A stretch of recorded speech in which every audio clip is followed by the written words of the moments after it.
আসসালামু আলাইকুম ওয়া রাহমাতুল্লাহ। আসরের নামাজের পর ছোট্ট এই ইস্তেগফারটি 21 বার পাঠ করুন। ইনশাআল্লাহ আল্লাহ তাআলা আপনাকে 13টি পুরস্কার দান করবেন। তার মধ্যে সবচেয়ে দামি পুরস্কার হলো আপনার জীবনের সকল গুনাহই ক্ষমা করে দিবেন। সুবহানাল্লাহ। এছাড়াও আরো 12টি গুরুত্বপূর্ণ পুরস্কার আল্লাহ তাআলা আপনাকে দান করবেন। তো প্রিয় দর্শক, একজন মুমিন হিসেবে ভিডিওটি আপনার জন্য খুবই গুরুত্বপূর্ণ, কারণ আমি বিশ্বাস করি যে ব্যক্তি চায় তার গুনাহকে ক্ষমা করাতে, যে ব্যক্তি আল্লাহ তাআলাকে ভালোবাসে, সে আজকের ভিডিওটি সম্পূর্ণ দেখবে এবং এইখান থেকে ইস্তেগফারের এই আমলটি শিখে পরবর্তীতে সে সুন্দরভাবে আসরের নামাজের পর এই ইস্তেগফারের আমলটি পাঠ করবে। ইনশাআল্লাহ আল্লাহ তাআলা তাকে 13টি পুরস্কার দান করবেন। সবচেয়ে বড় পুরস্কার দান করবেন, সেটা হলো তার জীবনের সকল গুনাহই ক্ষমা করে দিবেন এবং পূর্ববর্তী গুনাহের সমপরিমাণ নেক তার আমলনামায় যোগ করে দিবেন ইনশাআল্লাহ। প্রিয় দর্শক, তাই একজন মুমিন হিসেবে ভিডিওটি আপনার জন্য খুবই গুরুত্বপূর্ণ। তাহলে চলুন আমরা মূল আলোচনায় চলে আসি। প্রিয় দর্শক, এই জীবনে তো গুনাহের কাজ আমরা কম করলাম না। এই গুনাহ করা সত্ত্বেও একটি দিনও আমরা 2 ফোঁটা চোখের পানি ফেলে আল্লাহর দরবারে কোনোদিন বলিনি, হে মাবুদ, তুমি আমাদের জীবনের সকল গুনাহ ক্ষমা করে দাও।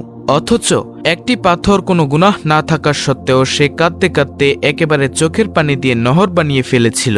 হযরত মুসা আলাইহিসসালাম একদিন এক ময়দান দিয়ে যাচ্ছেন, তো পথিমধ্যে যাওয়ার সময় তিনি দেখলেন একটি পাথরের মধ্য থেকে কান্নার আওয়াজ আসে। তখন তিনি ওই পাথরকে জিজ্ঞাসা করলেন, হে পাথর, তুমি কেন কাঁদো? অনেকে প্রশ্ন করবে, পাথর আবার কিভাবে কথা বলে? প্রিয় দর্শক, আল্লাহ তাআলা যদি চায় সকল কিছুই সম্ভব, আল্লাহ তাআলা যদি না চায় কোনো কিছুই সম্ভব না। তখন পাথর বলল, হে নবী মুসা, আমি শুনলাম আল্লাহ তাআলা মানুষ আর পাথর দিয়ে জাহান্নামের আগুনকে প্রজ্বলিত করবেন। আপনি তো আল্লাহ তাআলার সাথে কথা বলেন, আপনি একটু আল্লাহ তাআলার কাছে বলে দিয়েন আল্লাহ তাআলা যেন আমাকে মাফ করে দেয়। তখন মুসা আলাইহিসসালাম আল্লাহ তাআলার দরবারে গেলেন। তখন তিনি সকল কথা বললেন, কিন্তু এই কথাটা, পাথরেরই কথাটা বলতে ভুলে গেলেন। তখন তিনি ফিরে আসার সময় আল্লাহ তাআলা তো সকল কিছুই জানেন। আল্লাহ তাআলা ডাক দিয়ে বললেন, হে মুসা, তোমাকে না একটি পাথর বলেছিল আমার কাছে কিছু বলতে? তখন তিনি বললেন, হ্যাঁ মালিক, আমি ভুলে গিয়েছিলাম। হ্যাঁ, ওই পাথরটি আমাকে বলেছিল আপনি যেন তাকে জ্বালানোর পূর্বে তাকে মাফ করে দেন। তখন মুসা আলাইহিসসালাম বললেন, হে মালিক, আপনি তাকে মাফ করে দেন। তখন আল্লাহ তাআলা বললেন, হে নবী মুসা, তুমি তাকে গিয়ে বলে দিও আমি তার কান্নার বদৌলতে আমি তাকে মাফ করে দিয়েছি। তখন মুসা আলাইহিসসালাম এই কথা শুনে তিনি আবার সেই ময়দান দিয়ে যাচ্ছেন, সে মাঠ দিয়ে যাচ্ছেন। তখন সে পাথর নবী মুসা আলাইহিসসালামকে জিজ্ঞাসা করল, আপনি কি আল্লাহ তাআলার কাছে কিছু বলেছিলেন? আল্লাহ কি আমাকে মাফ করেছে? তখন মুসা আলাইহিসসালাম বললেন, হ্যাঁ পাথর, তোমাকে আল্লাহ তাআলা মাফ করে দিয়েছে। তোমার কান্না আল্লাহ তাআলা অনেক পছন্দ করেছেন। তখন মুসা আলাইহিসসালাম এই কথাটুকু বলে তিনি আবার চলে গেলেন। কিছুদিন পর আবার মুসা নবী তুর পাহাড়ে আল্লাহ তাআলার সাথে কথা বলতে যাচ্ছিলেন। এমত অবস্থায় দেখেন পাথর এবার কাঁদতে কাঁদতে পুরো নহর তৈরি করে ফেলেছে। তখন মুসা আলাইহিসসালাম বললেন, হে পাথর, তোমাকে তো আল্লাহ তাআলা মাফই করে দিয়েছে, তারপরও তুমি কেন কাঁদো? তখন সেই পাথর উত্তর দিল, এটা সারা দুনিয়ার মানুষের জন্য, মুসলমানের জন্য একটি অ্যালার্ম স্বরূপ। তখন এই পাথর বলল, যে কান্নাকে আল্লাহ তাআলা এত পছন্দ করেন, যে কান্নার কারণে আল্লাহ তাআলা আমাকে মাফ করে দিয়েছেন, আমি বুঝতে পেরেছি আল্লাহ তাআলা কান্নাকে খুবই পছন্দ করেন, তাই আমি আরো বেশি কান্নার পরিমাণ বাড়িয়ে দিয়েছি। সুবহানাল্লাহ। প্রিয় নবী সাল্লাল্লাহু আলাইহিসসালাম বলেন, আমার কোনো উম্মতের গাল বেয়ে যদি 1 ফোঁটা চোখের পানি ফেলতে পারে, সেই পানি জমিনে পড়ার আগেই তার সকল মনের আশা পূরণ করা হয় এবং সকল গুনাহই ক্ষমা করে দেওয়া হয়। সুবহানাল্লাহ। কান্নাকে আল্লাহ তাআলা এতটাই ভালোবাসেন। হাসরের ময়দানে যখন জাহান্নাম দৌড়িয়ে আসবে সমস্ত গুনাহগারকে ধ্বংস করার জন্য, তখন আল্লাহ তাআলা ফেরেশতাদেরকে বলবেন, হে ফেরেশতারা, আগে আমি বিচার কার্য শেষ করে নেই, তোমরা একটু পানি ছিটিয়ে দাও জাহান্নামের গায়ে। তখন পানি ছিটিয়ে দেওয়া হবে এবং জাহান্নাম দ্রুত পিছনে চলে যাবে। আর সেই পানিটি হলো বান্দাবান্দি যে এই দুনিয়াতে থেকে আল্লাহর দরবারে কেঁদেছে, সেই 1 ফোঁটা চোখের পানি।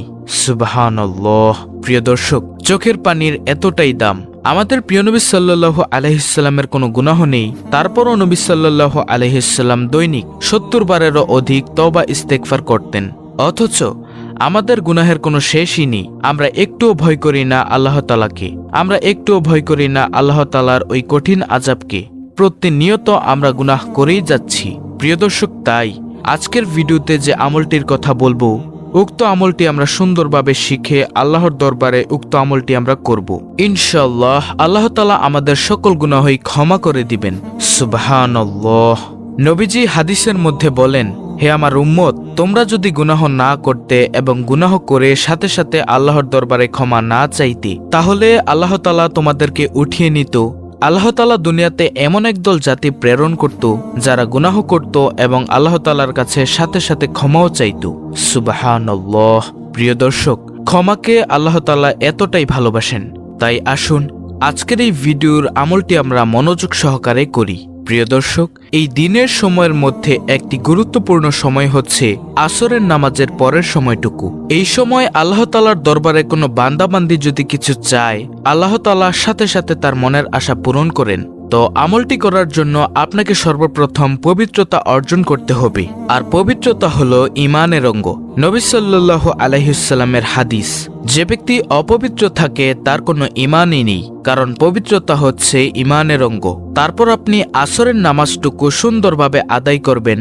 তারপর আসরের নামাজ আদায় করার পর সুন্দরভাবে ধ্যানে বসবেন। তারপরে নবী সাল্লাল্লাহু আলাইহি ওয়াসাল্লামের উপর যেই দুরূদি পারেন প্রিয় দর্শক, কমপক্ষে 7 বার দুরূদটি পাঠ করবেন।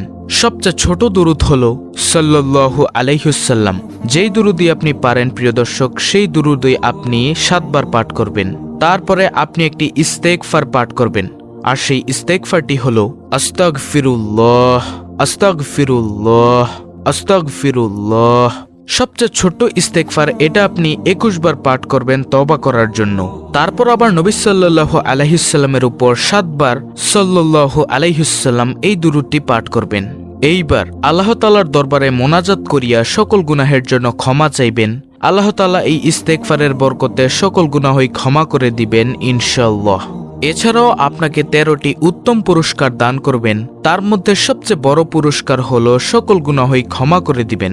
এছাড়াও অন্য পুরস্কারগুলো হলো আপনার দিলের মধ্যে আল্লাহ তাআলা রহমত দান করবেন, গায়েবী খাজানা থেকে রিজিকের ব্যবস্থা করবেন, আপনার রিজিকের দায়িত্ব আল্লাহ তাআলাই নিয়ে নিবেন, আমলের মধ্যে আপনার মন বসিয়ে দিবেন, শয়তানের কুমন্ত্রণা থেকে আল্লাহ তাআলা আপনাকে বাঁচিয়ে দিবেন এবং উত্তম নেক সন্তান দান করবেন, ফসলাদি সকল কিছুর মধ্যে বরকত দান করবেন, রিজিকের মধ্যে বরকত দান করবেন, অন্তরের মধ্যে নূর দান করবেন এবং কলবের মধ্যে নূর দান করবেন।